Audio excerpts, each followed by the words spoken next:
Hello మామ, నమస్తే. ఏం లేదు మామ, ఈరోజు సండే కదా, ఏదో ఒక స్పెషల్ ఉండాలని చెప్పి నాటుకోడి కూర అయితే చేసుకుందాం అనుకున్నాము. కానీ ఊర్లో ఎక్కడ దొరకలేదు, అందుకని నాటిపేటకి అయితే వెళ్తున్నాం. నా బైక్ అయితే డ్యామేజ్ అయిపోయింది. ఇంకా కుమార్ భయ్య బైక్ తీసుకుని నేను శరత్ హరి అయితే స్టార్ట్ అయిపోయాము. నాడిపేట దగ్గరలో ఈ గుడి అయితే చాలా ఫేమస్. ప్రతి న్యూ ఇయర్ కి నేనైతే ఫ్రెండ్స్ తో ఆడికి వెళ్తాను. పక్కనే వెంకటేశ్వర స్వామి గుడి కూడా ఉంది. అది చూస్తే అసలు తిరుపతిలో దేవుని చూసినట్టే ఉంటది. మా సరతగాడు బైక్ తోలుతో వణుకుతున్నాడు, ఎందుకంటే మంచి ఇంకా తగ్గలేదు. మేమైతే సూర్యుడు ఎప్పుడెప్పుడు వస్తాడని చూస్తా ఉన్నాము. సూర్యుడు సూర్యుడు అవతల బస్ కి యాలైపోతుంది. ఇయాలప్పుడు ఆడకు పోయినవరా? బ్రిడ్జ్ పై నుంచి వ్యూ అయితే భలే ఉంటది. ఇక్కడ ఉన్న శివాలయంలో కార్తీక మాసంలో అయితే భలే చేస్తారు.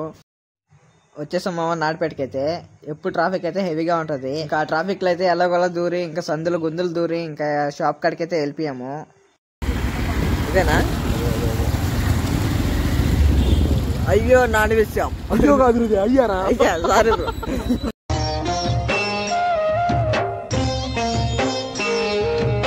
ఈ షాప్ అయితే విశ్వభారతి స్కూల్ దగ్గరలో ఉన్న మెయిన్ రోడ్ లో అయితే ఉంటది.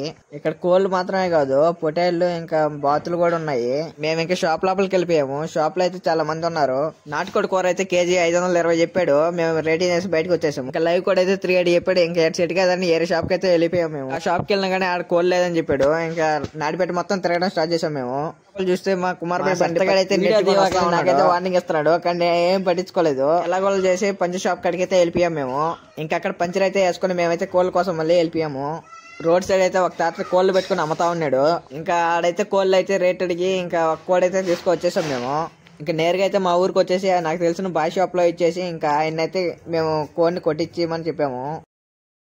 ఆయన అయితే క్లీన్ గా చేయించాడు. ఇంక ఇంటికి తీసుకెళ్లి మా అవ్వకైతే కూర ఇచ్చేసిన. ఆమెమో కొంచెం కొంచెం ముక్కలు చేసి ఇంకా కూర అయితే క్లీన్ గా కడిగేసి ఇంకా ఉప్పు కారం పసుపు ఇంకా టమాటా ఎర్రగడ్డ అయితే వేసి పొయ్యి పైన పెట్టేసింది. ఇంత లోపల ఇడ్లీ అయితే రెడీ అయిపోయింది. ఇంకేమైతే కొంచెం కూర తీసుకుని ఇడ్లీలో వేసుకుని తినేసాం మేమైతే. ఒక్క అయితే భలే సాఫ్ట్ గా ఉడికింది. టేస్ట్ అయితే మామూలుగా లేదు. పెద్దలు అంటారు తింటే నాటుకోడే తినాలని చెప్పి.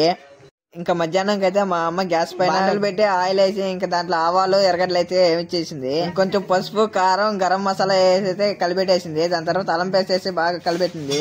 స్మెల్ అయితే భలే వచ్చింది మాకు. దాని తర్వాత ఉడబెట్టిన కూర అయితే దాంట్లో వేసింది. ఇంకొంచెం పైకి కిందకి అయితే బాగా మిక్స్ చేసి మూత అయితే పెట్టేసింది. 10 నిమిషాలు లో ఫ్లేమ్ లో పెట్టి ఉడికిచ్చి ఇంకైతే దించేసింది. ఇంకా కూర అయితే రెడీ అయిపోయింది. వైట్ రైస్ లో కూర వేసుకొని తింటుంటే అబ్బా ఆ కూర తినగా నా ఎగ్జాక్ట్ ఫీలింగ్ అదే. తినేసి అయితే కొంచెం నేను పడుకున్నాను.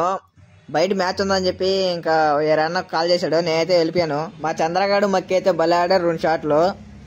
దాని తర్వాత పార్క్ అయితే వెళ్ళాం మేము కొంచెంసేపు. అక్కడైతే కొంచెంసేపు మాట్లాడుకుని ఇంకా ఇంటికైతే రిటర్న్ అయిపోయాము. ఇట్లా అయిపోయింది మా వీకెండ్ అయితే. ఇంకా మళ్ళీ ఇంకో వీడియోతో వచ్చేస్తాను. బాయ్. Okay bye.